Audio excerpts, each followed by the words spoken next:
If you're scared to get physical, should you even be in this job? This is probably the first question that you've asked that I didn't have an immediate answer to. If you're scared to get physical, should you be in this job? Security, like anything else, there's a very wide range of things that you can do.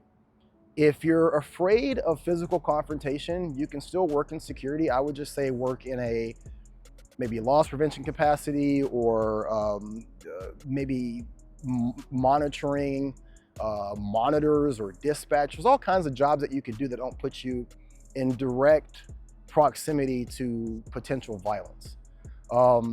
If you are not a naturally aggressive person, but you understand the need for physical intervention sometimes, I think that you can do this job and you can find your footing.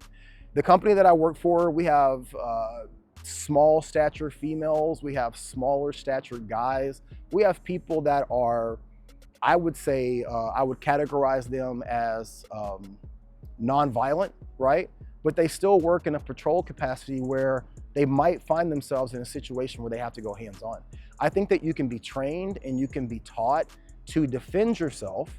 You can also be trained and taught how to apprehend someone or control someone, and neither of those come down to you being violent.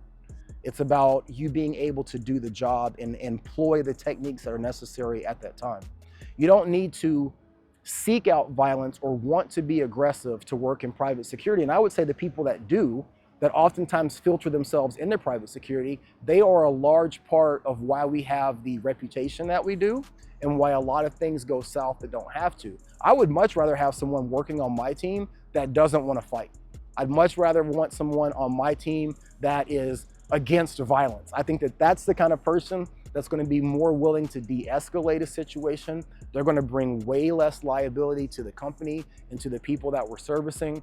But that being said, there's so many other things that you can do in the private security field where you don't have to be in direct contact with the actual public if that's something that you're worried about. If you're not wanting to get physical, you don't want to go hands-on with someone, you don't want to put yourself in a situation where potentially you could be hurt or harmed, there's so many other things that you can do in the security industry that have nothing to do with that. And I think that we need to look for people who want that out of private security, and also find people that want to do jobs in law enforcement that don't require being directly on the street. There's so many different things that we can do. We talked in a previous video about being in the NFL. Most people think if you're not the football player, you're not in the NFL.